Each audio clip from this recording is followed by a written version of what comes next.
Hello students, देखो last class P block के अंदर हम लोगों ने कुछ इंपॉर्टेंट चीजें डिस्कस की थी। बेसिकली हमने डिस्कस किया था properties and compounds of aluminium.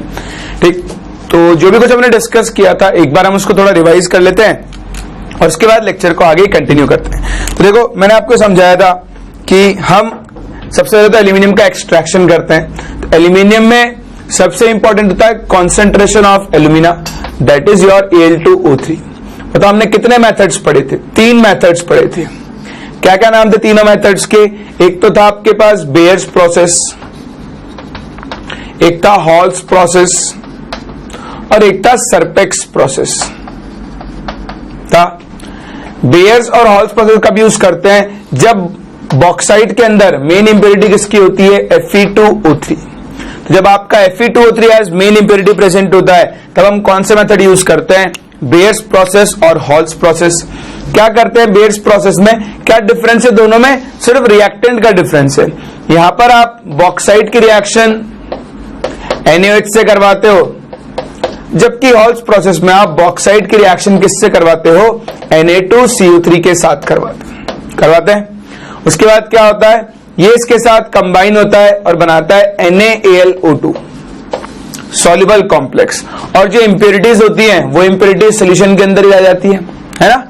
चलो उसके बाद क्या करते हैं? इस फिल्ट्रेट को हम वाटर के साथ एक्सट्रैक्ट करते हैं। इसमें हम वाटर ऐड करते हैं। तो वाटर ऐड करने से क्या होता है? AlOH होल थ्राइस का PPT बनता है। तो यहां के बाद दोनों का ही प्रोसीजर सेम हो जाता है। इस AlOH होल थ्राइस के PPT को आप हीट करो तो आपको क्या मिल जाता है? Al2O3 pure and dry alumina. तो ये मेथड हम तब यूज करते हैं जब हमारा Fe2O3 मेन इंप्योरिटी की फॉर्म में प्रेजेंट है। वहीं अगर आपका SiO2 मेन इंप्योरिटी है तो फिर आप कौन सा प्रोसेस यूज करते हो? सरपेक्स प्रोसेस यूज करते हो, जहां पे आप इंप्योर एल्यूमिना को कार्बन और नाइट्रोजन की प्रेजेंस में हीट करते हो। तो जब SiO2 मेन इंप्योरिटी है तो हम कौन सा प्रोसेस यूज करते हैं? सरपेक्स प्रोसेस। अगेन क्या होगा? SiO2 तो कार्बन के थ्रू रिड्यूस होगा और सिलिकॉन की फॉर्म में, वेपर की फॉर्म में कन्वर्ट हो जाएगा ना, वेपर की फॉर्म में बाहर चला जाएगा। तो मेन इंप्योरिटी तो चली गई, बचा Al2O3। ये नाइट्रोजन से रिएक्ट करता है और क्या बनाता है? ALN। ठीक, इस ALN का आप हाइड्रोलिसिस करते हो तो ये आपके पास क्या बनाएगा? AlOH whole thrice. फिर इसको हीट करोगे तो ये क्या बना लेता है? Al2O3। तो ये आपके पास केमिकल मेथड होते हैं किसके? कॉन्सेंट्रेशन ऑफ एल्यूमिनियम के। इसके बाद हम करते हैं इसका इलेक्ट्रोलिसिस। तो मैंने आपको बताया था कि आप प्योर एल्यूमिना का इलेक्ट्रोलिसिस नहीं कर सकते हो। क्यों नहीं कर सकते हो बताओ? हाँ, वेरी गुड। क्यों नहीं कर सकते? क्योंकि एक तो ये बैड कंडक्टर ऑफ इलेक्ट्रिसिटी है और दूसरा इसका मेल्टिंग पॉइंट बहुत क्या होता है? ज्यादा होता है, अराउंड 2000 डिग्री सेल्सियस। फिर क्या करते हैं इसको कम करने के लिए? हम इसमें क्या ऐड करते हैं? क्रायोलाइट और फ्लोरस्पार ऐड करते हैं। तो हम इसके अंदर Na3AlF6 प्लस CaF2 क्रायोलाइट और फ्लोरस्पार को हम इसके अंदर क्या करते हैं? ऐड करते हैं। तो ये इसके मेल्टिंग पॉइंट को 900 डिग्री सेल्सियस पे ले आते हैं और साथ में सॉल्यूशन की इलेक्ट्रिकल कंडक्टिविटी बढ़ा देते हैं। बस फिर तो इलेक्ट्रोलिसिस होगा। कैथोड पे मिलेगा एल्यूमिनियम और एनोड पे मिलेगी ऑक्सीजन, जो कार्बन एनोड्स को कंज्यूम करती है। इसलिए यहां पर आपको एनोड्स को बार बार रिप्लेस करना होता है। खैर, इसके बाद हमने एल्यूमिनियम की कुछ इंपॉर्टेंट प्रॉपर्टीज पढ़ी थी। एक कंपाउंड पढ़ा था AlCl3। तो मैंने आपको बताया था इसकी स्ट्रक्चर कैसी होती है। एक डाइमेरिक स्ट्रक्चर है, Cl Cl Cl Al Cl Cl और Cl, और यहां बनते हैं कोऑर्डिनेट बॉन्ड्स, है ना। तो डाइबोरेन की जैसी स्ट्रक्चर होती है, बस बॉन्ड का फर्क होता है। जहां पर वो 3 सेंटर 2 इलेक्ट्रॉन बॉन्ड होता है, यहां पर ये कैसा होता है? 4 सेंटर 2 इलेक्ट्रॉन बॉन्ड। उसके अलावा मैंने आपको ये बताया था कि एल्यूमिनियम जैसे AlOH होल थ्राइस है, तो एल्यूमिनियम का ऑक्साइड हो हाइड्रोक्साइड हो, ये दोनों ही नेचर में कैसे होते हैं? एम्फोटेरिक होते हैं। तो हमने एक बहुत इंपॉर्टेंट रिएक्शन पढ़ी थी, दैट इज अगर आप AlCl3 की रिएक्शन NaOH से करवाओ तो इनिशियली तो क्या बनता है? AlOH होल थ्राइस का एक PPT बनता है नहीं, इसकी सबसे इंपॉर्टेंट रिएक्शन है। AlOH होल थ्राइस का एक PPT बनता है और ये जो AlOH होल थ्राइस का PPT है, अगर आप इसमें एक्सेस ऑफ NaOH ऐड करो तो ये उसके अंदर डिसॉल्व हो जाता है, फॉर्मिंग NaAlO2, या फिर आप इसको ऐसे बना सकते हो AlOH होल 4 इस कॉम्प्लेक्स की फॉर्म में ये क्या हो जाता है, सॉल्युबल फॉर्म के अंदर कन्वर्ट हो जाता है। ठीक, तो इसकी बहुत इंपॉर्टेंट रिएक्शन है। यही अगर आप इसकी रिएक्शन NH4OH से करवाओ तो अगेन ये AlOH होल थ्राइस का पीपीटी बनाता है, लेकिन ये पीपीटी एक्सेस ऑफ NH4OH के अंदर सॉल्युबल नहीं होता है। तो जब हम सॉल्ट एनालिसिस पढ़ते हैं, हम क्वालिटेटिव एनालिसिस पढ़ते हैं, तो वहां पे हमारे बहुत काम में आता है सिल्वर, गोल्ड, कॉपर, जिंक, ये सारी मेटल एक्सेस ऑफ NH4OH में डिसॉल्व हो जाती है, लेकिन एल्यूमिनियम डिसॉल्व नहीं होता, और इसकी यही प्रॉपर्टी इसको उन बाकी मेटल से क्या करती है, डिफरेंशिएट करती है। ठीक, चलो, तो ये हमने ये सब कुछ लास्ट क्लास कवर किया था, ये इसकी समरी है। नेक्स्ट आज हम आगे बढ़ रहे हैं, एल्यूमिनियम के एक और कंपाउंड की बात करें।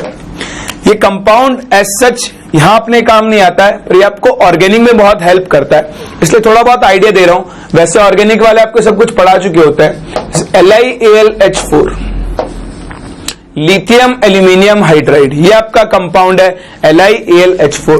तो देखो इस कंपाउंड में क्या है, दो तरह के आयन है, एक Li प्लस और दूसरा AlH4 माइनस। ठीक, तो इस AlH4 माइनस में अगर आप एल्यूमिनियम का हाइब्रिडेशन स्टेट देखो तो वो आता है sp3। कैसा आता है, sp3। तो मैं इसके स्ट्रक्चर को जैसे बना सकता हूं, Li plus Al aluminium H H H and H। ठीक, तो ये आपके पास एक कंपाउंड है जिसमें एल्यूमिनियम का हाइब्रिडेशन स्टेट है sp3, और ये इस कंपाउंड की ओवरऑल स्ट्रक्चर हुई। ठीक, तो एक तो आप ये ध्यान रखना, कभी कभी यहाँ क्वेश्चन पूछ लेते हैं कि यहाँ पर एल्यूमिनियम कौन सी हाइब्रिडेशन स्टेट के अंदर है, तो कौन सी स्टेट के अंदर है, sp3 हाइब्रिडेशन स्टेट के अंदर है। दूसरा, this compound is a very good reducing agent, this is a very good reducing agent.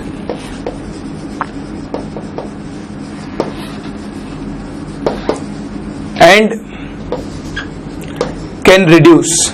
ठीक, ये क्या होता है, नेसेंट हाइड्रोजन जनरेट करता है ये कंपाउंड, और वो हाइड्रोजन क्या होती है, बहुत सारे ऑर्गेनिक कंपाउंड्स को रिड्यूस कर सकती है। तो ये किन किन कंपाउंड्स को रिड्यूस कर सकता है, ये आपको ऑर्गेनिक में हम पढ़ाते हैं, लेकिन अभी आपको ये याद रखना होगा। मैं दो तीन कंपाउंड्स के एग्जांपल दे रहा हूं। जैसे आपके पास कोई एल्डिहाइड है RCHO, उसको अगर आपने लिथियम एल्यूमिनियम हाइड्राइड के साथ रिड्यूस किया तो ये इसको एक प्राइमरी अल्कोहल में कन्वर्ट कर देता है, RCH2OH।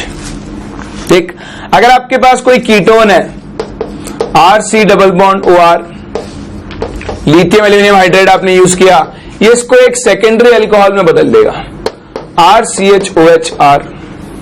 अगर आपके पास कोई एसिड है carboxylic acid, lithium aluminium hydride, इसको भी किस में कन्वर्ट कर देगा, अल्कोहल में। अगर आपके पास कोई अमाइड है RCONH2, तो उसको अपने रेस्पेक्टिव अमीन में कन्वर्ट कर देगा RCH2NH2। ठीक, आपके पास कोई साइनाइड है RC ट्रिपल बॉन्ड N, इसकी रिएक्शन आप LH से करवाओ, इसको भी किस में कन्वर्ट कर देगा, अमीन, RCH2NH2। ठीक, लेकिन ये डबल बॉन्ड को रिड्यूस नहीं करता है। ठीक, डबल बॉन्ड के लिए हम दूसरा कंपाउंड काम में लेते हैं। इन जनरल एसिड डेरिवेटिव्स और कुछ कॉमन कंपाउंड्स को ये क्या कर सकता है, उनके मतलब रिड्यूस कर सकता है, एल्डिहाइड को अल्कोहल में, कीटोन को अल्कोहल में, साइनाइड को अमीन में, और अमाइड को भी किसमें रिड्यूस कर देगा, अमीन में। तो ये इसकी सबसे इंपॉर्टेंट प्रॉपर्टी है जिसको आप इनऑर्गेनिक केमिस्ट्री के अंदर यूज करते हो। ठीक, तो यही वो एक कंपाउंड था जिससे मुझे आपको मिलवाना था। खैर, यहां पर इसको कवर करने के बाद हम लोगों ने एल्यूमिनियम की केमिस्ट्री को खत्म कर लिया है। अब अपना 13 ग्रुप यहां पे कंप्लीट होता है। हमने बोरोन और एल्यूमिनियम दोनों के बहुत सारे कंपाउंड्स देखे, और जो भी इंपॉर्टेंट इंफॉर्मेशन उनके बारे में चाहिए थी वो सारी इंफॉर्मेशन हमने यहां पर कलेक्ट कर ली। ठीक, तो अब हम 13 ग्रुप को टाटा बाय बाय बोल सकते हैं और स्टार्ट कर सकते हैं with our next group, that is 14th group या फिर कार्बन फैमिली। एक बार आप ये कॉपी करो, फिर हम मूव करते हैं अपने अगले ग्रुप की तरफ, that is carbon family.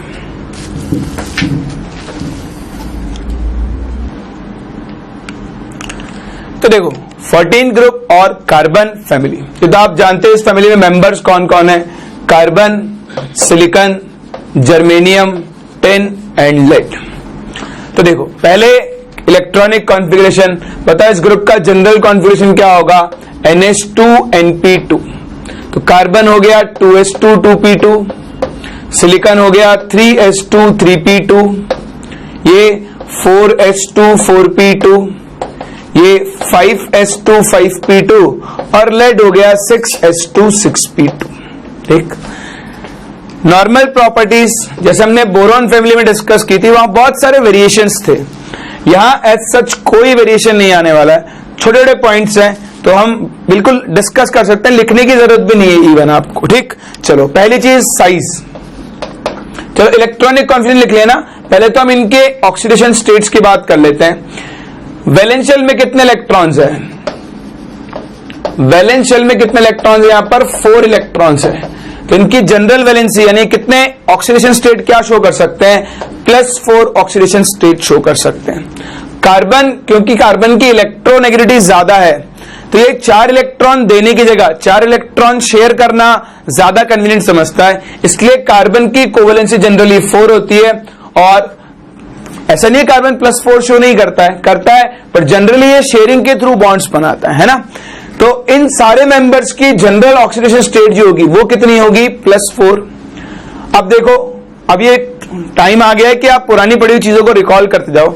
Down the group जाने पर इनर्ट पेयर इफेक्ट शो करने की टेंडेंसी बढ़ती है ना। तो +4 स्टेट की स्टेबिलिटी भी क्या होती जाएगी, कम। तो ये +4 शो करेगा, ये +4, ये +4, ये +4। लेकिन लेड की कौन सी स्टेट स्टेबल होगी, +2। क्यों, due to inert pair effect. बात समझ में आ रही है? ये सब हम लोग बहुत डिटेल में डिस्कस कर चुके हैं, इसलिए अब मुझे इसको दोबारा डिस्कस करने की जरूरत नहीं है। तो इनर्ट पेयर इफेक्ट की वजह से जो आपका लेड होगा वो उसकी +4 स्टेट कम स्टेबल होती है और +2 स्टेट क्या होती है, ज्यादा स्टेबल होती है। दूसरा साइज, साइज में कोई एक्सेप्शनल वेरिएशन नहीं है। डाउन द ग्रुप मूव करने पर साइज क्या होती है, इंक्रीज होती है। तो साइज में कोई वेरिएशन नहीं है। Ionization energy down the group जाने पर आयनाइजेशन एनर्जी भी क्या होगी, इंक्रीज होगी, सॉरी डिक्रीज होगी। क्यों, क्योंकि साइज क्या हो रहा है, बढ़ रहा है। तो यहां एज सच कोई इरेगुलर वेरिएशंस आपके पास नहीं है फिजिकल प्रॉपर्टीज के अंदर। बस एक छोटी चीज आपको याद रखनी है, अगर कभी कोई आपसे इलेक्ट्रॉन एफिनिटी कंपेयर करवाए तो ध्यान रखना हर थर्ड पीरियड एलिमेंट की इलेक्ट्रॉन एफिनिटी अपने रिस्पेक्टिव सेकेंड पीरियड एलिमेंट से क्या होती है, ज्यादा। तो जो सिलिकॉन होगा इसकी इलेक्ट्रॉन एफिनिटी कार्बन से हमेशा क्या होगी, ज्यादा। तो ये एक वेरिएशन है छोटा सा, बाकी इसकी फिजिकल प्रॉपर्टीज में, कॉमन प्रॉपर्टीज में कोई एक्सेप्शनल वेरिएशन नहीं है। ठीक, चलो दूसरा जो चीजें हमको यहां पे डिस्कस करनी है, ये डिफरेंस मैं आपको सिखा चुका हूं भाई, मैंने आपको कई बार बता दिया है कि जो आपका सेकेंड पीरियड एलिमेंट है, second period element shows different behavior। क्यों करता है बताओ ये डिफरेंट बिहेवियर, ड्यू टू एक इसका स्मॉल साइज, सेकेंड क्या होता है इसकी high electronegativity, and third high ionization energy, sorry high ionization energy, और third and the very important due to non availability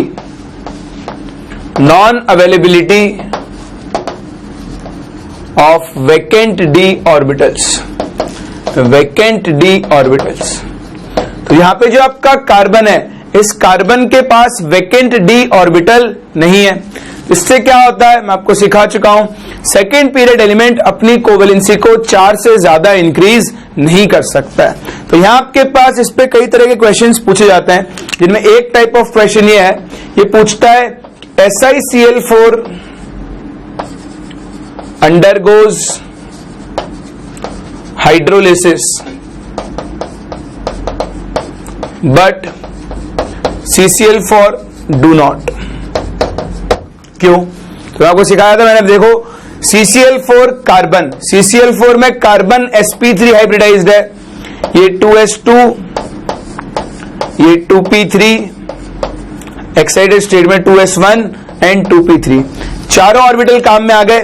अब कार्बन के पास कोई अलग से वैकेंट ऑर्बिटल नहीं है, जबकि सिलिकॉन, अगर आप सिलिकॉन का कॉन्फिगरेशन बनाओ एक्साइटेड स्टेट में ये 3s1,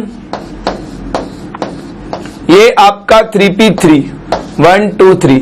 थर्ड शेल में अभी सिलिकॉन के पास कौन से ऑर्बिटल वैकेंट पड़े हैं? d ऑर्बिटल्स वैकेंट पड़े हैं ना। तो अपने d ऑर्बिटल्स को क्या कर सकता है? ये फर्दर यूटिलाइज कर सकता है। जब आप SiCl4 का हाइड्रोलिसिस करोगे तो वाटर अपने इलेक्ट्रॉन पेयर लाकर यहां डोनेट करेगा, जबकि कार्बन के पास ऐसा कोई वैकेंट ऑर्बिटल नहीं है जिसमें वाटर अपने इलेक्ट्रॉन पेयर्स को डोनेट कर सके। इसलिए SiCl4 का हाइड्रोलिसिस होता है, CCl4 का हाइड्रोलिसिस नहीं होता है। तो ऐसे क्वेश्चंस जब आपसे कंपेयर करवाए तो उनका एक सिंपल सा आंसर है कि सेकेंड पीरियड एलिमेंट के पास वैकेंट d ऑर्बिटल्स नहीं होते।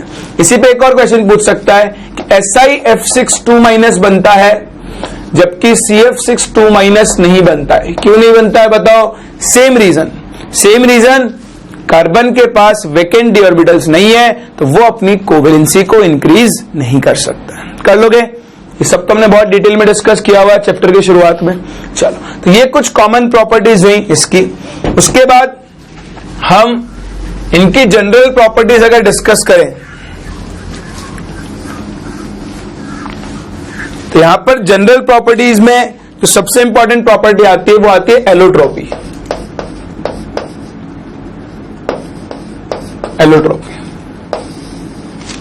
क्या होता है एलोट्रॉप्स? एक ही एलिमेंट के डिफरेंट फॉर्म्स, उन्हीं को हम क्या बोलते हैं? एलोट्रॉप्स। तो the tendency of an element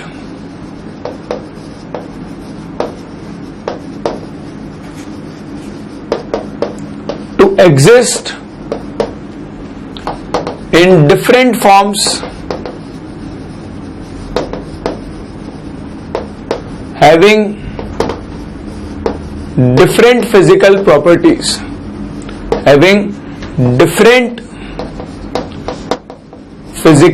properties, ठीक। एक एलिमेंट की एक से ज्यादा फॉर्म्स के अंदर जो एग्जिस्ट करने की प्रॉपर्टी होती है उसी को हम क्या बोलते हैं? एलोट्रोपी। तो इस ग्रुप में अगर आप देखो तो कार्बन की एलोट्रॉप बनाने की पावर सबसे ज्यादा है। वैसे भी सेकेंड पीरियड एलिमेंट क्या करते हैं? एलोट्रॉप्स बनाने की टेंडेंसी ज्यादा रखते हैं। क्यों रखते हैं? यही मैंने आपको बताया था। इनके अंदर एक तो बैक बॉन्डिंग बनाने की टेंडेंसी है ना, और 2p ओवरलैप, साइज छोटा है तो ओवरलैपिंग की टेंडेंसी भी क्या होती है? ज्यादा।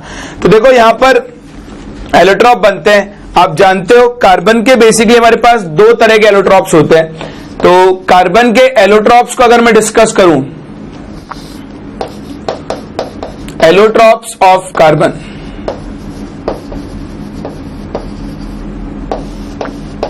तो देखो कार्बन के दो तरह के एलोट्रॉप्स होते हैं, दो तरह के। एक क्रिस्टलाइन और दूसरे होते हैं अमॉर्फस।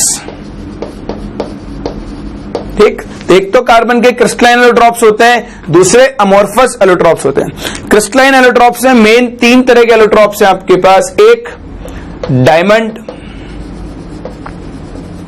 दूसरा ग्रेफाइट और थर्ड इज फुलरिंग। ठीक, वहीं अगर आप इसके अमॉर्फस एलोट्रॉप्स पे आओ तो बहुत सारे हैं। जैसे हो गया कोल, कार्बन ब्लैक, कोक, ये सब क्या है? कार्बन के अमॉर्फस एलोट्रॉप्स हैं। तो देखो बचपन में आपने इन सब के बारे में बहुत कुछ पढ़ा है, यहां पर भी वही सब पढ़ना है, इसलिए मैं इनको ज्यादा डिटेल में डिस्कस नहीं कर रहा हूं। जहां तक मैं समझता हूं कि डायमंड, ग्रेफाइट, फुलरिन के बारे में आप बहुत कुछ जानते हो, तो मुझे ज्यादा कुछ बताना नहीं है आपको यहाँ पे। फिर भी अगर आपको दिक्कत आती है तो आप एनसीईआरटी फॉलो करो, एक बार रीडिंग मार लेना, आपको सब कुछ समझ में आ जाएगा। हाँ, एक दो इंपॉर्टेंट चीजें हैं जो मैं आपसे यहाँ पे डिस्कस कर लूंगा, वही मैं करने जा रहा हूं। तो हम कार्बन के बेसिकली बात करते हैं क्रिस्टलाइन एलोट्रॉप्स के बारे में। क्रिस्टलाइन एलोट्रॉप्स,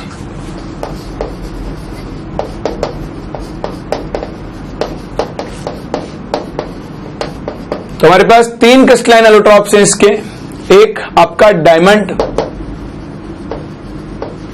दूसरा ग्रेफाइट और थर्ड एलोट्रॉप है आपका फुलरिन।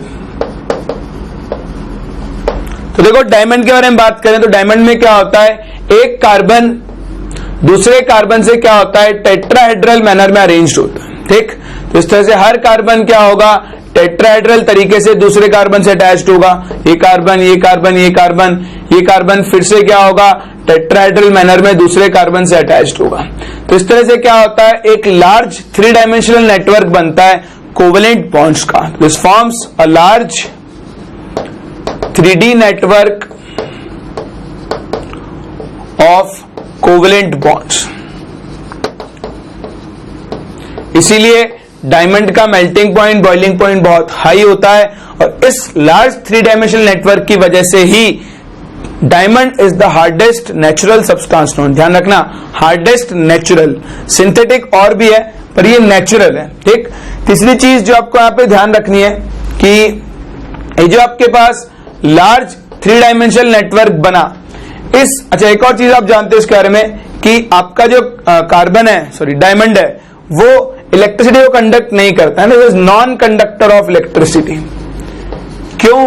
क्योंकि कार्बन की कोई वैलेंसी यहां पर फ्री है ही नहीं, तो फ्री है नहीं तो ये इलेक्ट्रॉन्स को कंडक्ट नहीं कर सकता। तो ध्यान रखना, इसके कोवेलेंट स्ट्रक्चर की वजह से इसके मेल्टिंग पॉइंट्स और बॉइलिंग पॉइंट्स क्या होते हैं, बहुत ज्यादा हाई होते हैं और इसकी रिएक्टिविटी बहुत कम हो जाती है। इसकी रिएक्ट करने की टेंडेंसी क्या होती है, बहुत कम। ठीक, दूसरा ग्रेफाइट। ग्रेफाइट में मैंने आप जानते ही हो, ग्रेफाइट में क्या होता है, कार्बन कार्बन के बीच में ऐसी हेक्सागोनल लेयर्स बनती हैं। तो बचपन में आपने बहुत, बचपन का मतलब 8-9 क्लास में बहुत डिटेल में पढ़ा है, ऐसी एक लेयर और ऐसी एक और लेयर बनती है।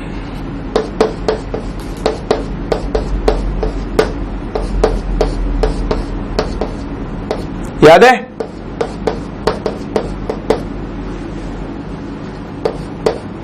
इन लेयर्स को, ये लेयर्स क्या होती है, आपस में कौन से फोर्स के थ्रू हेल्ड होती हैं, these are held through weak van der Waals force.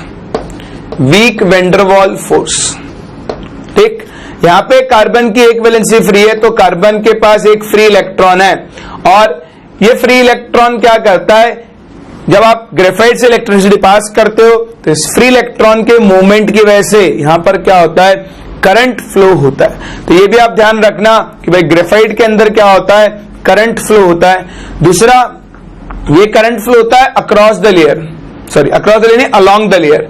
अगर आपसे कोई पूछे कि अक्रॉस द लेयर फ्लो होता है, अक्रॉस द लेयर फ्लो नहीं होता, क्योंकि अक्रॉस द लेयर क्या होता है, इनके अंदर यहां पर गैप होता है। तो ये चीज आपने छोटी क्लासेस में नहीं पढ़ी होगी। भाई करंट जो फ्लो होगा वो अक्रॉस द लेयर होगा, क्योंकि इलेक्ट्रॉन इस लेयर के अंदर घूम सकते हैं। सॉरी उल्टा बोल दिया, जो करंट फ्लो होगा वो अलोंग द लेयर होगा, है ना, इलेक्ट्रॉन्स अलोंग द लेयर घूम सकते हैं। दो लेयर्स के बीच में क्या है, एक गैप है, तो इस गैप को इलेक्ट्रॉन जंप नहीं कर पाएगा। तो कभी भी current across the layer flow नहीं होगा, हमेशा कैसे फ्लो होता है, अलोंग द लेयर फ्लो होता है। तीसरी चीज, वेंडरवॉल फोर्सेस वीक है तो दोनों लेयर्स एक दूसरे के ऊपर स्लाइड कर सकती हैं। स्लाइड कर सकती हैं तो यहां पर क्या हो सकता है, ये एक ड्राई लुब्रिकेंट की तरह काम में आता है। किसकी तरह काम में आता है, एज अ ड्राई लुब्रिकेंट। ठीक, ये आपका ग्रेफाइट, इसकी स्ट्रक्चर, इसकी प्रॉपर्टीज इंपॉर्टेंट है। फुलरिन, फुलरिन के बारे में शायद आपने इतना नहीं पढ़ा होगा, तो मैं आपको फुलरिन के बारे में थोड़ी चीजें बता दूं जो आपको यहां पे याद रखनी है। देखो, फुलरिन में हमारे पास, फुलरिन के अंदर दो तरह का फुलरिन एग्जिस्ट करता है, एक C60 और एक C72, डिपेंडिंग ऑन कि फुलरिन के एक मॉलिक्यूल में कितने कार्बन हैं।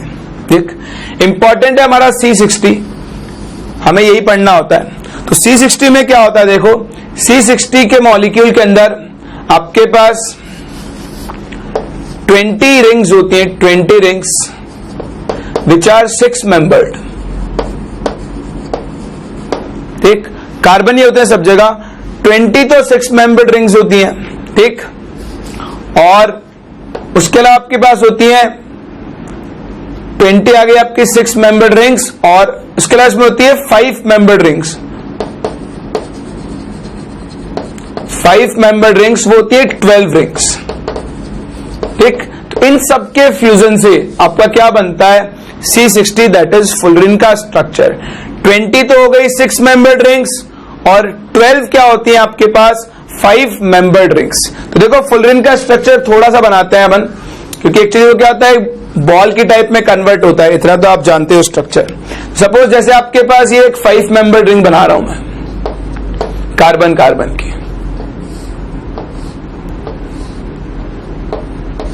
एक 5 मेंबर्ड रिंग, ठीक। अब इस ऐसी कितनी 5 मेंबर्ड रिंग होगी आपके पास, टोटल 12 5 मेंबर्ड रिंग होगी फुलरिन के एक मॉलिक्यूल के अंदर, C60 मॉलिक्यूल में। उसके बाद क्या होती है यहां पे 6 मेंबर्ड रिंग्स बनती हैं लाइक दिस, ठीक। इसको आगे फिर आप कंटिन्यू करोगे तो ये भी एक 6 मेंबर्ड रिंग बना सकता है। यहां पे आप कंटिन्यू करोगे ये 5 भी बना सकता है, 6 मेंबर्ड रिंग भी बना सकता है। तो इस तरह से कुछ 5 मेंबर्ड रिंग्स होती हैं और कुछ आपके पास क्या होती हैं 6 मेंबर्ड रिंग्स होती हैं। यहां पर एक प्रॉपर्टी है जिसके बारे में आपको ध्यान देना है कि जो 6 मेंबर्ड रिंग होती है, 6 मेंबर्ड रिंग इसको आप एक्सटेंड कर लेंगे हम लोग। तो देखो जो 6 मेंबर्ड रिंग होती है that is 6 membered ring can fuse with both 5 and 6 membered rings, ठीक। तो जो आपकी ये 6 मेंबर्ड रिंग्स है, यहां पर भी एक 6 मेंबर्ड रिंग ही बनेगी। तो ये 6 मेंबर्ड रिंग है, ये 5 मेंबर से भी फ्यूज हो सकती है और 6 मेंबर्ड रिंग से भी फ्यूज हो सकती है। लेकिन जो एक 5 मेंबर्ड रिंग है, और 5 मेंबर्ड रिंग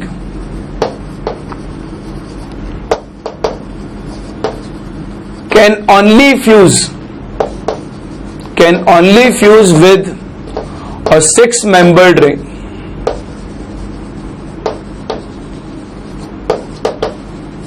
ठीक। जब आप इसके स्ट्रक्चर बनाओगे तो हर 5 मेंबर्ड रिंग सिर्फ और सिर्फ किससे फ्यूज्ड होगी 6 मेंबर्ड रिंग से। यानी ये जो आपकी एक 5 मेंबर्ड रिंग यहां पर बनी, इसके चारों तरफ कौन से रिंग्स होंगी आपके पास 6 मेंबर्ड रिंग्स होंगी लाइक दिस।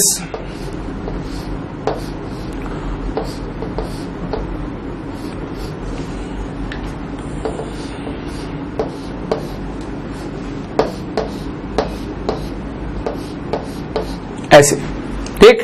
तो ये आपकी एक 5 मेंबर्ड रिंग है और इसके चारों तरफ कौन से रिंग्स हैं 6 मेंबर्ड रिंग। फिर से इधर एक 5 मेंबर्ड रिंग बनेगी, मान लो कुछ इस तरह से, फिर इसके चारों तरफ क्या बनेगी 6 मेंबर्ड रिंग बनेगी। तो आप ध्यान रखना एक 5 मेंबर्ड रिंग सिर्फ 6 मेंबर्ड रिंग से फ्यूज हो सकती है, जबकि एक 6 मेंबर्ड रिंग 6 मेंबर और 5 मेंबर दोनों से फ्यूज हो सकती है। तो ये आपने छोटी क्लासेस में नहीं पढ़ा होगा फुलरिन के बारे में, इसलिए ये इंफॉर्मेशन मैंने आपको दी है कि C60 जो मॉलिक्यूल होता है उसमें 20 तो होती है 6 मेंबर्ड रिंग्स, 12 होती है 5 मेंबर्ड रिंग्स। और इसके स्ट्रक्चर के अंदर ये चीज आपको ध्यान रखनी है कि एक 5 मेंबर्ड रिंग सिर्फ 6 मेंबर के साथ फ्यूज हो सकती है, जबकि एक 6 मेंबर दोनों के साथ फ्यूज हो सकती है। क्लियर। तो ये थी अपनी प्रॉपर्टी एलोट्रॉपी ऑफ कार्बन के 3 crystalline allotropes, diamond, graphite and fullerene. चलो, तो ये कुछ कॉमन प्रॉपर्टीज, इसको आप कॉपी करो। इसके बाद हम मूव करते हैं directly on chemical properties of 14th group, जिसमें हम सबसे पहले स्टार्ट करेंगे विद प्रॉपर्टीज ऑफ कार्बन। क्योंकि देखो कॉमन प्रॉपर्टीज हम सारी डिस्कस कर चुके हैं चैप्टर के शुरू में, इतना टाइम मैंने इसीलिए दिया था। तो हम लोग ज्यादा कुछ हमारे पास है नहीं यहां डिस्कस करने को, इसलिए हम डायरेक्टली जंप कर रहे हैं towards chemical properties of 14th group elements.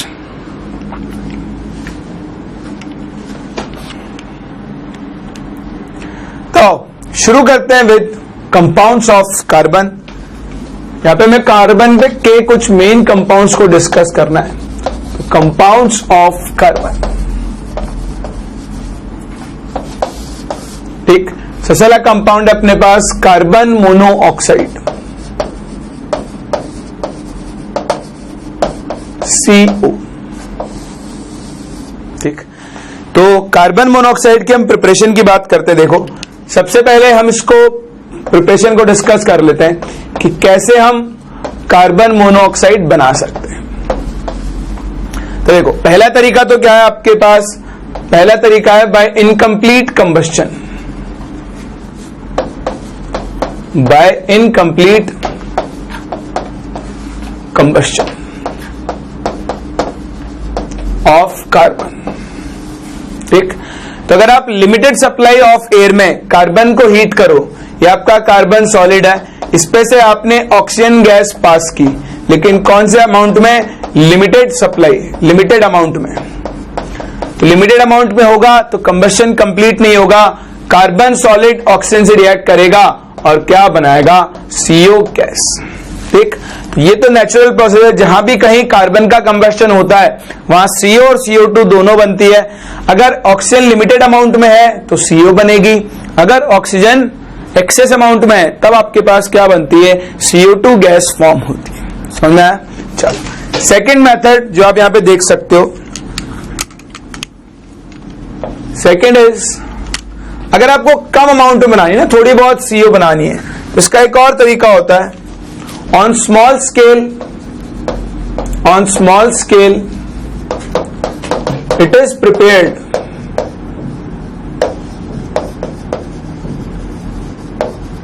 by the dehydration of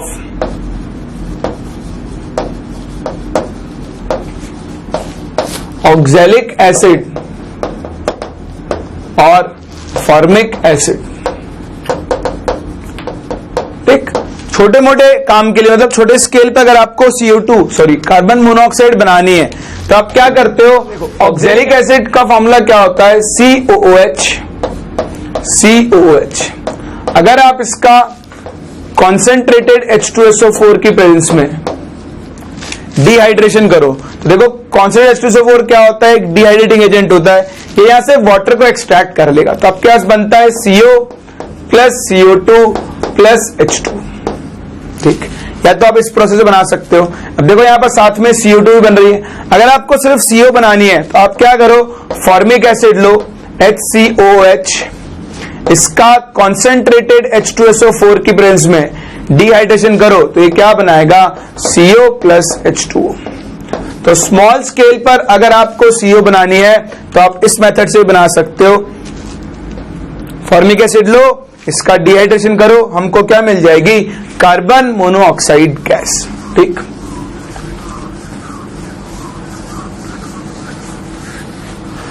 फिर देखो तीसरी एक और, अगर आपको लार्ज स्केल पर बनानी है, ऑन लार्ज स्केल,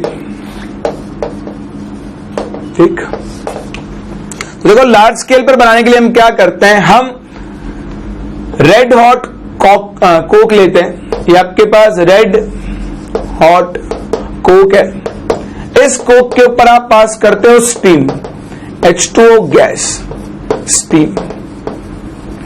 ठीक, जैसे आप इसको पास करते हो रेड हॉट कोक के ऊपर, अराउंड 1273 केल्विन के आसपास इसका टेम्परेचर होता है, तो यहां पर एक मिक्सचर बनता है CO gas plus H2 gas का।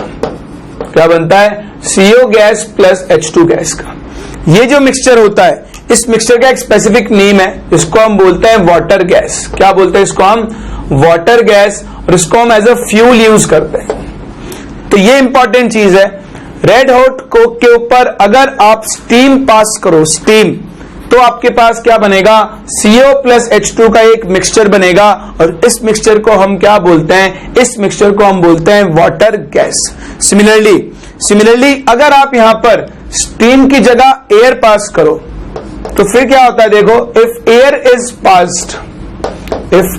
Is passed instead of steam, तब क्या होगा? देखो, एयर में क्या होती है? नाइट्रोजन होती है। तो जैसे आप कार्बन सॉलिड प्लस यहां पर एयर पास करोगे तो यहां पर फिर से क्या होता है? एक मिक्सचर बनता है CO प्लस N2 का। इसका मिक्सचर बनता है CO प्लस N2 का, और CO प्लस N2 का ये जो मिक्सचर बना, इसको हम बोलते हैं प्रोड्यूसर गैस। क्या बोलते हैं? Producer gas. ये आपके पास दो इंपॉर्टेंट चीजें हैं। अगर आप रेड हॉट कोक के ऊपर स्टीम पास करो तो CO प्लस H2 बनेगी, जिसके मिक्सचर को हम वाटर गैस बोलते हैं, और अगर आप एयर पास करो तो आपके पास क्या मिलेगा? CO प्लस N2 का मिक्सचर, जिसको हम क्या बोलते हैं?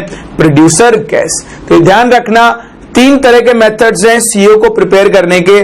पहला, इनकम्प्लीट कंबशन ऑफ कार्बन, दूसरा डिहाइड्रेशन ऑफ फॉर्मिक एसिड, और तीसरा रेड हॉट कोक के ऊपर आप स्टीम को पास करो या एयर को पास करो तो ये आपके पास CO के साथ साथ H2 और N2 मिलती है। CO प्लस H2 के मिक्सचर को हम बोलते हैं वाटर गैस, जबकि CO प्लस N2 के मिक्सचर को हम क्या बोलते हैं? Producer gas. आई बात समझ में? चलो, तो ये तो हुआ प्रिपरेशन, कॉपी करो। फिर डिस्कस करते हैं structure and properties of carbon monoxide को। फिर देखो, प्रिपरेशन डिस्कस करने के बाद अब हम देखने जा रहे हैं स्ट्रक्चर ऑफ CO को। एक और चीज मैं आपको बता दूं, ये वाटर गैस, प्रोड्यूसर गैस दोनों ही क्या होता है? सिंथेसिस में काम में आता है। सिंथेसिस ऑफ मिथेनॉल, है ना, फॉस्जीन, इन सबके सिंथेसिस में दोनों काम में आता है। ये यूरिया बनाने में भी काम में आता है। तो इंडस्ट्री में बहुत सारी चीजों के सिंथेसिस के लिए ये दोनों काम में आते हैं, इसलिए इसको हम बोलते हैं प्रोड्यूसर गैस और इसका नाम हमने क्या रखा है? Water gas. चलो, अब हम बात करते हैं, डिस्कस करते हैं about structure of carbon monoxide.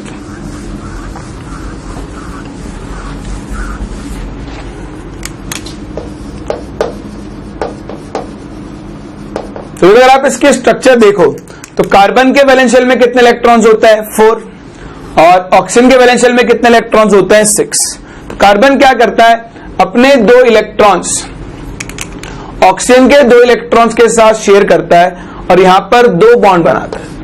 ठीक, एक इलेक्ट्रॉन पेयर अभी इसका फ्री रखा हुआ है। ठीक, तो 2 इलेक्ट्रॉन ये रहे, 2 इलेक्ट्रॉन। गिनो कार्बन के वैलेंशियल इलेक्ट्रॉन 2, 2, 4 एंड 2, 6। अब अगर ये अपने दोनों इलेक्ट्रॉन शेयर करे ऑक्सीजन के साथ तो इसके अंदर 4 बॉन्ड बन जाएंगे।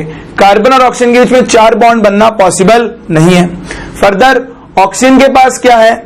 ऑक्सीजन के पास अभी और इलेक्ट्रॉन है, 2 इलेक्ट्रॉन तो ये रहे, 4 एंड 6। तो ऑक्सीजन क्या करता है? अपने 2 इलेक्ट्रॉन पेयर इस कार्बन को डोनेट करता है। किसको डोनेट करता है? कार्बन को। कैसे? देखो, कार्बन का कॉन्स्टेंट लिखो, ये क्या होता है? 2s2 2p3 2p2 1 2। ये दोनों इलेक्ट्रॉन्स तो आगे देखो बॉन्ड बनाने के काम। अभी जो खाली वैकेंट ऑर्बिटल बचा है इसमें ऑक्सीजन अपना इलेक्ट्रॉन पेयर डोनेट कर देता है। तो इस तरह से कार्बन और ऑक्सीजन के बीच में, कार्बन और ऑक्सीजन के बीच में 2 तो नॉर्मल बॉन्ड बनते हैं और एक बनता है coordinate bond, that is your dative bond. उसके अलावा कार्बन के पास यहां पर अभी एक इलेक्ट्रॉन पेयर फ्री है। ठीक, तो ये हुई आपके पास कार्बन मोनोऑक्साइड की स्ट्रक्चर। यहां पर क्या है? एक तो सिग्मा बॉन्ड है और बाकी 2 कौन से बॉन्ड है? पाई बॉन्ड्स हैं। तो कार्बन मोनोऑक्साइड के स्ट्रक्चर में C और O के बीच में एक ट्रिपल बॉन्ड बनता है, जिसमें से एक कोऑर्डिनेट बॉन्ड है और 2 नॉर्मल आपके पास कोवेलेंट बॉन्ड्स हैं। फर्दर देखो, अब कार्बन मोनोऑक्साइड में कार्बन के पास क्या है? एक इलेक्ट्रॉन पेयर बचा हुआ है। तो इस इलेक्ट्रॉन पेयर को ये फर्दर डोनेट कर सकता है। तो carbon can donate this electron pair and act as a Lewis base, and that is why CO can act as ligand and form complex compounds with D block metals known as metal carbonyls। ठीक, तो इस electron pair की presence की वजह से ये एक Lewis base की तरह काम कर सकता है, यानी अपने इलेक्ट्रॉन पेयर को डोनेट कर सकता है। और ये डोनेशन की वजह से ये एज ए लिगेंड काम करता है। ये एक न्यूट्रल लिगेंड होता है, हम कॉम्प्लेक्स कंपाउंड्स में पढ़ चुके हैं। और ये कई डी ब्लॉक मेटल्स के साथ कोऑर्डिनेट बॉन्ड बनाकर कॉम्प्लेक्सेस फॉर्म करता है। जैसे ये आपका FeCO5 याद है, ये देखो FeCO5। और आप कई तरह के एग्जाम्पल है यहां पर। FeCO5 हो गया, CO यहां पे चल लो CrCO6 हो गया। ये सब आपके पास कैसे हैं? मेटल कार्बोनिल्स हैं जिनमें मेटल और कार्बन मोनोऑक्साइड के बीच में क्या होता है, एक कोऑर्डिनेट बॉन्ड बनता है। तो जब आपका carbon monoxide as a ligand काम करता है तो हम इसको क्या नाम देते हैं, कार्बोनिल। ठीक, तो इसकी लिगेंड की तरह काम करने की प्रॉपर्टी को कौन एक्सप्लेन कर सकता है, इसकी स्ट्रक्चर एक्सप्लेन कर सकती है। तो इसकी स्ट्रक्चर ध्यान रखना, कार्बन ऑक्सीजन के बीच में ट्रिपल बॉन्ड, कार्बन के पास एक इलेक्ट्रॉन पेयर खाली है जिसकी वजह से किसकी तरह काम कर सकता है, एक लिगेंड की तरह काम करता है और डी ब्लॉक मेटल्स के साथ मेटल कार्बोनिल्स फॉर्म करता है। क्लियर? चलो, ये तो ये बात कार्बन मोनोऑक्साइड की स्ट्रक्चर की। इसके बाद हम डिस्कस कर सकते हैं कार्बन मोनोऑक्साइड की कुछ इंपॉर्टेंट केमिकल प्रॉपर्टीज को। अब इसे कॉपी करो, फिर हम मूव करते हैं आगे for the chemical properties of carbon monoxide.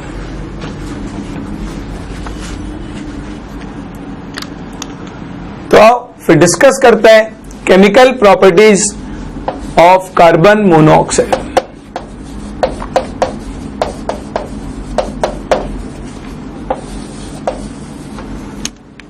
देखो, सबसे पहली प्रॉपर्टी जो आपकी कार्बन मोनोऑक्साइड की, एक तो ये कलरलेस गैस होती है लेकिन ये हाईली पॉइजनस होती है। ठीक, तो ये आपने सुना भी होगा, CO is a poisonous gas. तो CO is a colourless poisonous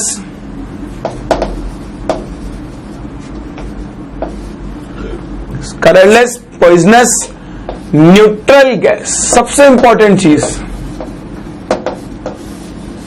ये एक न्यूट्रल गैस होती है। अगर आप CO एंड CO2 को कंपेयर करो तो CO2 नेचर में कैसी होती है, एसिडिक, और CO नेचर में कैसी होती है, न्यूट्रल। एक तो आप ध्यान रखना डिफरेंस। ये क्यों है, क्योंकि देखो यहां कार्बन है +2 स्टेट में, यहां कार्बन है +4 स्टेट में। ठीक, तो जैसे जैसे ऑक्सीडेशन स्टेट बढ़ता है, positive oxidation state, central atom की इलेक्ट्रोनेगेटिविटी बढ़ती है। ठीक, तो इसकी इस कार्बन की इलेक्ट्रोनेगेटिविटी ज्यादा होगी, इस कार्बन की इलेक्ट्रोनेगेटिविटी कम है। इसलिए CO कैसा होता है, न्यूट्रल, और CO2 कैसा होता है, एसिडिक। पहली चीज। दूसरा, पॉइजनस नेचर। तो देखो, पॉइजनस नेचर आप कैसे डिसाइड करते हो, ये भी आप लोगों ने पढ़ा होगा छोटी क्लासेस के अंदर कि CO जो होता है ना, CO हेमोग्लोबिन के साथ कंबाइन होकर एक कॉम्प्लेक्स बनाता है। ठीक, सेम यही काम कौन करती है, ऑक्सीजन करती है। ऑक्सीजन भी हेमोग्लोबिन के साथ कंबाइन होकर एक कॉम्प्लेक्स बनाती है। ठीक है, दोनों ही कॉम्प्लेक्स बनाते हैं, लेकिन ये जो कॉम्प्लेक्स है, this complex is 200 times more stable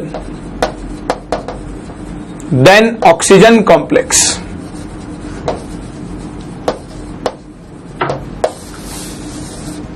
ठीक, तो देखो इसकी कंबाइनरी टेंडेंसी क्या होगी, ज्यादा। तो ब्लड में जितना भी हेमोग्लोबिन, अगर बहुत ज्यादा CO प्रेजेंट है तो CO हेमोग्लोबिन के साथ कंबाइन होता जाएगा, होता जाएगा, होता जाएगा, और O2 हेमोग्लोबिन से कंबाइन नहीं होगा। O2 की कंबाइन होने की टेंडेंसी क्या हो जाएगी, कम। इस तरह से ब्लड के अंदर ऑक्सीजन की कमी हो जाएगी और पर्सन की क्या हो जाती है, डेथ। तो आप ध्यान रखना, CO पॉइजनस क्यों होता है, क्योंकि ये ब्लड में प्रेजेंट हेमोग्लोबिन के साथ कंबाइन होकर क्या बनाता है, एक complex which is more stable then the complex formed by oxygen. Clear? ये इसका normal physical nature and properties. दूसरा, इसके रिएक्शंस की बात करें तो यहां कोई बहुत ज्यादा रिएक्शंस है नहीं।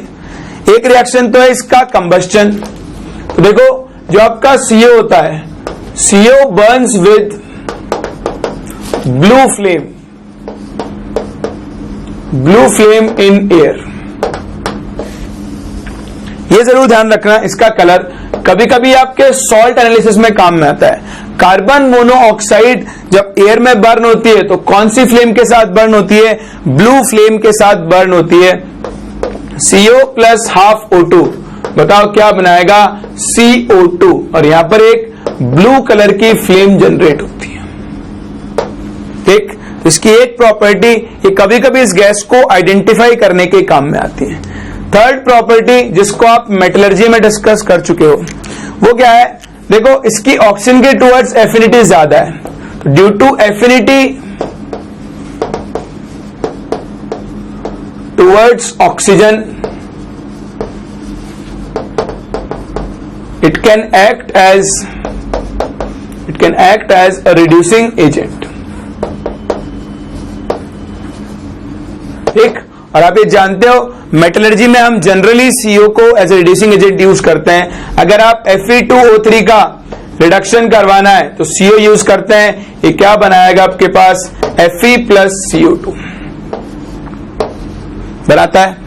अगर आपको ZNO का रिडक्शन करना है तो भी आप कार्बन मोनोऑक्साइड यूज कर सकते हो, क्या बनाएगा Zn प्लस CO2। तो सिंस इसकी ऑक्सीजन के टुवर्ड्स एफिनिटी बहुत ज्यादा होती है तो इसका मेन यूज होता है as a reducing agent in metallurgical industries. Further और इसकी कोई बहुत इंपॉर्टेंट रिएक्शंस वगैरह है नहीं, तो जो प्रॉपर्टीज मैंने आपको सिखाई है बस आपको ये प्रॉपर्टीज ध्यान रखनी है। तो क्या क्या याद रखना है वो बहुत छोटी चीजें हैं। एक CO प्लस H2, इससे हम बनाते हैं मीथेनॉल CH3OH। इसको हम किस नाम से जानते हैं water gas. Similarly CO plus N2, इसको हम किस नाम से जानते हैं प्रोड्यूसर गैस। ठीक, तीसरा आपको याद रखना है कार्बन मोनोऑक्साइड के स्ट्रक्चर। तो ये जो कार्बन का फ्री इलेक्ट्रॉन पेयर है इसकी वजह से ये कार्बन मोनोऑक्साइड किसकी तरह काम कर सकता है एज अ लिगेंड काम कर सकता है और ये मेटल कार्बोनिल्स फॉर्म करता है कुछ इस टाइप के। ठीक, लास्ट दो प्रॉपर्टीज और, एक तो ये ब्लू फ्लेम के साथ बर्न होता है, दूसरा नेचर में एक ऐसा होता है न्यूट्रल और आप इसको एज ए रिड्यूसिंग एजेंट काम ले सकते हो। ठीक, चलो तो आज हम यहीं तक कंप्लीट कर रहे हैं। आज हम लोगों ने सीखा कि कार्बन फैमिली में कौन कौन से मेंबर्स हैं, उनकी क्या जनरल प्रॉपर्टीज हैं।